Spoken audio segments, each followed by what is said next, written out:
श्री राधे राधे। श्री कृष्ण लीला का चिंतन गतांक से आगे। इन दोनों बालकों को अब अलग अलग न रखकर एक घर में ही सर्वथा साथ रखना चाहिए, क्योंकि इनकी माताएं स्वयं ही दोनों पुत्रों का लालन पालन करना चाहती हैं। सचमुच ऐसी लालसा रखने वाली ये माताएं धन्य हैं। इन दोनों की परस्पर एक दूसरे के पुत्र में आसक्ति हो गई है। रोहिणी जी यशोदानंदन को एवं ब्रजरानी रोहिणी तनय को अतिशय प्यार करती हैं, पर साथ ही दोनों में ही यह व्यसन है कि आवश्यक गृह कार्य का संपादन भी वे स्वयं करना चाहती हैं। ऐसी अवस्था में उन दोनों के लिए दोनों बालकों की एक समय में अलग अलग देखभाल रखना समुचित रूप से संभव हो ही नहीं सकता। व्रजेंद्र ने अपना यह विचार ब्राह्मणों पर प्रकट किया। फिर देर क्या थी, शुभ मुहूर्त निश्चित हो गया। बाजे बजने लगे, व्रज सुंदरियां मंगल गीत गाने लगीं, ब्राह्मण स्वास्थ्य वाचन करने लगे। तुमुल जय जय ध्वनि के साथ रोहिणी नंदन मणिपर्यंक विराजित यशोदानंदन के पास पधारे। दोनों माताओं ने दोनों भाइयों का मिलन कराया। उस अपूर्व सम्मेलन का दृश्य देखकर उस समय व्रजवासियों की तो पलक पड़ने बंद हो गए। निर्निमेष नयनों से उन सभी ने देखा। दोनों भ्राताओं की आंखें मिली। दूसरे ही क्षण दोनों के कलेवर प्रेमावेश से निस्पंद हो गए। बहुत देर तक उनकी वह कमनीय मूर्ति अचल शांत बनी रही। फिर दोनों के नेत्र कोण अश्रुपूरित हो गए। वास्तव में तो दोनों का प्रेम विगलित चित्त ही अश्रुमिश से सामने आया है। ओहो आश्चर्य, महान आश्चर्य! इन श्यामल गौर दोनों भाइयों के शैशव का यह प्रथम दर्शन है। इस समय के अत्यंत अल्प बाल्य जीवन के प्रथम मिलन में ऐसी प्रेमासक्ति, ऐसा अद्भुत प्रेमावेश है। ओहो सचमुच इनका प्रेम निबंधन कितना महान आश्चर्यकारी है। यहाँ का तो सब कुछ अत्यंत आश्चर्यमय है। यह तो भ्रातृ मिलन हुआ, अब सखा सुहृद मिलन भी होना ही चाहिए। इसीलिए अचिंत्य लीला महाशक्ति की प्रेरणा से व्रजपुरवासियों के मन में एक परम सुंदर भाव का उन्मेष हुआ। सभी पुरवासियों के मन में इच्छा हुई यशोदानंदन के समवयस्क हमारी जो संतानें हैं उनका भी ठीक ऐसे ही विधिवत मिलन हो। विचार व्रजेंद्र के सामने रखा गया। व्रजेंद्र क्यों अस्वीकार करते। बस उस दिन से नंद भवन में प्रतिदिन अगणित सखा सम्मेलन समारोह होने लगे। शत सहस्त्र गोपांगनाएं शुभ मुहूर्त में मंगलवाद्य मंगल गीत के सहित अपने शिशुओं को लाती और स्वास्थ्य वाचन कराकर यशोदानंदन से मिला देती। इन सभी का मिलन भी सर्वथा ऐसा होता जैसे ये शिशु एवं यशोदानंदन चिर परिचित हों। ब्रजवासी यशोदानंदन को सांवरा, श्याम, नीलमणि, नंद नंदन आदि नामों से पुकारने लगे हैं, किंतु अभी तक शास्त्रीय विधि से नामकरण संस्कार नहीं हुआ है। अग्रज का भी यह संस्कार नहीं हो सका है। रोहिणी तनय का नामकरण संस्कार कराने के संबंध में व्रजेंद्र ने अपने भाई श्री वसुदेव जी को सूचना भी दी थी, किंतु वहाँ से कोई तिथि निश्चित होकर नहीं आई। केवल यह उत्तर आया कि यथा समय व्यवस्था कर दी जाएगी। इसके बाद देखते ही देखते रोहिणी नंदन की आयु का शततम वासर यानी 100वां दिन व्यतीत हो गया, पर कुछ भी आदेश या कोई ब्राह्मण देव श्री वसुदेव जी की ओर से व्रजेंद्र के पास नहीं आए। व्रजेंद्र ने सोचा परिस्थितिवश ही भाई वसुदेव ने इसे अभी स्थगित रखना चाहा है, किंतु यशोदानंदन का नामकरण संस्कार तो ठीक उसी दिन हुआ जिस दिन होना चाहिए। व्रजेंद्र नहीं जानते, व्रजरानी नहीं जानती, व्रजवासियों को भी पता नहीं, कोई आयोजन भी नहीं हुआ है, पर नंद नंदन का संस्कार आज ही होने वाला है। आज उनकी आयु 100 दिन की हो चुकी है। अब तक उनकी अतिशय मधुर शैशव चेष्टाओं व्रज में नित्य आनंद मंदाकिनी प्रवाहित होती रही है।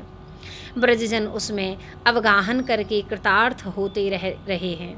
वे स्वयं भी अपने आनंद वितरण का आस्वादन लेते हुए उत्तरोत्तर उल्लसित हो रहे हैं। अपने भाई के इस परमानंद वितरण में हाथ बटाने के लिए ही मानो रोहिणी तनय भी साथ हो गए हैं। दोनों की मुग्ध बाल कोचित भंगिमाओं को देखने के लिए व्रज सुंदरियों की भीड़ लगी रहती है। अब ये दोनों अपनी माताओं को तो अच्छी तरह पहचान गए हैं। यत्किंचित पिता व्रजेंद्र से भी परिचय हो गया है। बाहर से आए हुए आगंतुक के प्रति ये घर का है कि नहीं, ऐसे ज्ञान का भी उनमें उन्मेष हो चुका है। इस तरह जैसे जैसे शैशव की गति बढ़ रही है, वैसे वैसे ही तदनुरूप भावों का भी प्रकाश होता जा रहा है। साथ ही दोनों भाइयों की शोभा भी निरखती जा रही है। इस शोभा की एकता भी नहीं है, यह तो एक अनंत असीम पारावार रहित सुधा सिंधु के समान है, जिसमें उत्ताल तरंगें उठ रही हैं। तरंगें नाचती हुई आती हैं और यशोदानंदन एवं रोहिणी नंदन को अपने अंचल में छिपा लेती हैं। फिर वहाँ से उन्मादिनी की तरह हंस हंस कर सभी दिशाओं में फैल जाती हैं तथा सारे ब्रजपुर को, समस्त विश्व को प्लावित कर देती हैं।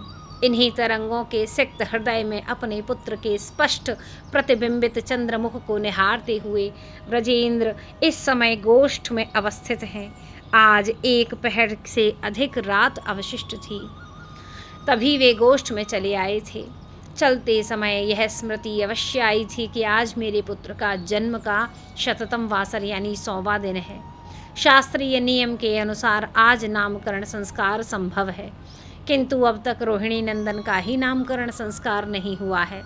इसीलिए ब्रजेश्वर ने सोचा किसी अन्य पुण्यतर अवसर पर दोनों बालकों के नामकरण एक साथ ही हो जाएंगे।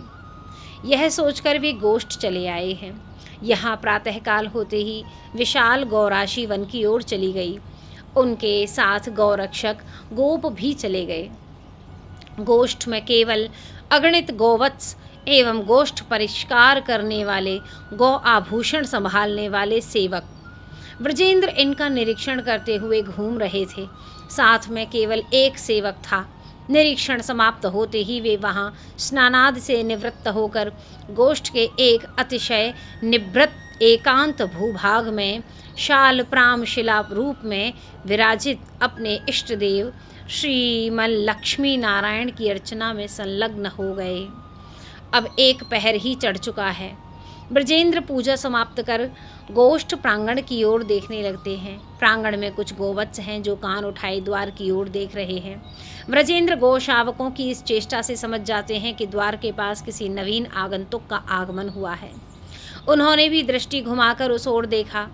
दीख पड़ा यदुकुलाचार्य ज्योतिषाचार्य वर्य महामहिम तपोधन गर्ग जी पधारे हैं। ब्रजेश्वर के आनंद की सीमा नहीं रही। अमृत पीकर आनंदोन्मत्त हुए प्राणी की भांति ब्रजेश्वर आसन से उठ पड़े। भक्ति के प्रबल आवेश से शरीर चंचल हो उठा। अंजलि बांधकर अतिशय विनम्र होकर आगे बढ़े। तपोधन के चरणों में दंडवत कर गिर पड़े। ब्रजेश के मन में रंचक मात्र भी संदेह नहीं। वे सर्वथा असंदिग्ध चित्त से ऐसा अनुभव कर रहे हैं साक्षात इष्टदेव श्रीमन नारायण ही तपोधन गर्गाचार्य जी के रूप में पधारे हैं। इस भावना से परिभावित हुए भाव की तरंगों में डूबते उतराते नाना मनोरथों की मधुमयी कल्पना करते हुए महाराज नंद ऋषि की पूजा करने लग जाते हैं। यह नियम है। अंतर हृदय का तरल भाव जब बाह्य क्रिया के रूप में मूर्त होने लगता है, तब भाव का प्रवाह शिथिल पड़ जाता है। उस समय भाव रूपांतरित भी होता है। यही हुआ। पूजा समाप्त होते ही भगवत भाव शिथिल हुआ तथा गर्गाचार्य जी का महापुरुषत्व ब्रजेश के सामने आ गया। वे कहने लगते हैं, देव, आप जैसे पूर्ण पुरुष की भला क्या सेवा करूं? अवश्य ही मेरा यह परम सौभाग्य है जो आप पधारे हैं, क्योंकि महाद्विचलन नृणाम ग्रहिणाम दीनचेतसाम निःश्रेयसाय भगवन् कल्पते नान्यथा क्वचित। गृहपुत्र कलत्र बंधु बांधव धन धान्य में अत्यंत आसक्त तथा उनके संरक्षण संवर्धन में अतिशय व्याकुल चित्त मनुष्यों का परम मंगल करने के लिए ही आप जैसे महापुरुषों का गमनागमन होता है, अन्यथा वे तो कहीं भी जाते ही नहीं।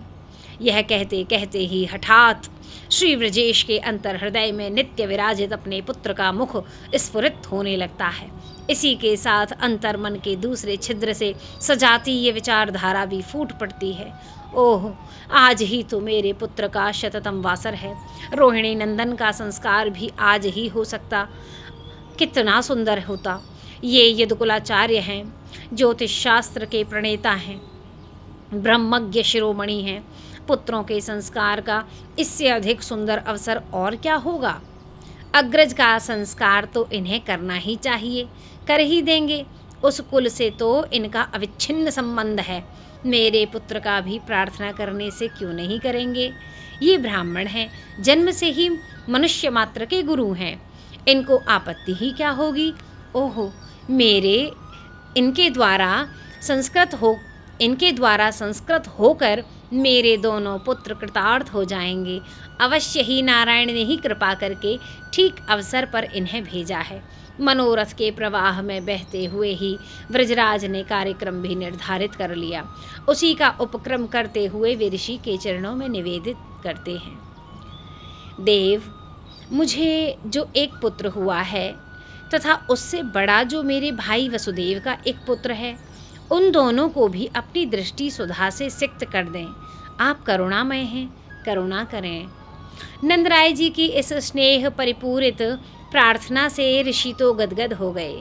आंतरिक प्रसन्नता से इसका अभिनंदन करते हुए तपोधन से अनुमति दे दी। पास में ही परिचारक खड़ा है। व्रजेश्वर उसके कान में सारी बातें समझाते हैं। सुनकर वह तो प्रासाद की ओर चल पड़ता है तथा मुनि एवं व्रजेंद्र वहीं श्री वसुदेव की विपत्ति के संबंध में चर्चा करते हुए दोनों पुत्रों की प्रतीक्षा करते हैं। एक घड़ी भी बीतने नहीं पाई कि आगे आगे पुत्रों को गोद में लिए व्रजरानी एवं श्री रोहिणी जी तथा उनके पीछे हाथों में गंध पुष्प धूप दीप जलपात्र आदि लिए परिचारक आ पहुँचता है। आचार्य गर्ग ने दूर से ही रोहिणी नंदन एवं यशोदा नंदन को देख लिया। देखते ही मानो किसी विद्युत लहरी ने मुनि को स्पर्श कर लिया हो। इस तरह चंचल होकर वे आसन से उठ पड़े, बस खड़े ही हो सके। इसके बाद तो शरीर जड़वत हो गया, नेत्र स्थिर हो गए, पर अंतर में पूर्ण चेतना है। आचार्य स्पष्ट सब कुछ अनुभव कर रहे हैं, स्पष्ट देख रहे हैं।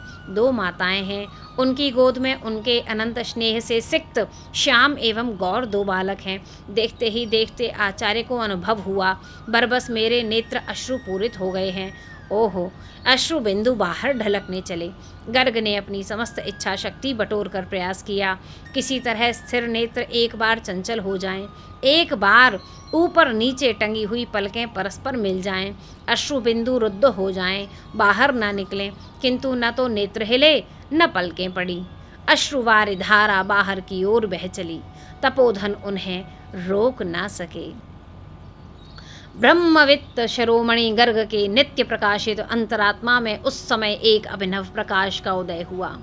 उस प्रकाश से आलोकित आचार्य का मन नंदनंदन को देखता हुआ उद्भावना करने लगा। ओह, क्या देख रहा हूँ मैं। यह क्या यह अनादि मोहांधकार को सर्वथा नष्ट कर देने वाला विशुद्ध ब्रह्म रूप रतन प्रदीप का अंकुर है, अथवा ईश्वर प्रतिपादक समस्त उपनिषदों का प्रामाण्य ही शरीर ग्रहण कर मूर्त हो गया है, या यह हमारे सौभाग्य रूप कल्प तरुकानन का मूलभूत पुष्प प्रस्फुटित हुआ है, अथवा वह शास्त्र प्रसिद्ध संतोद्घोषित निबिड़ आनंद सुधा सागर का उद्गम स्थल ही मूर्त हो गया है। आहा, यह तो वह है, जान गया, जिसे कुछ लोग ब्रह्म कहते हैं, कुछ मनीषी जिसका जगतकर्ता कहकर परिचय देते हैं, कुछ प्राणी जिसे परमात्मा बतलाते हैं, कुछ श्रेष्ठ पुरुष जिसे भगवान कहकर प्रतिपादित करते हैं, जिसका प्रभाव देश काल से परिच्छिन्न नहीं है, देश काल की सीमा में बद्ध नहीं है, वही देव नंद महिषी की गोद में परिच्छिन्न सीमाबद्ध बना हुआ दिख रहा है। ओहो, यह कितना बड़ा आश्चर्य है। जय जय श्री राधे श्याम।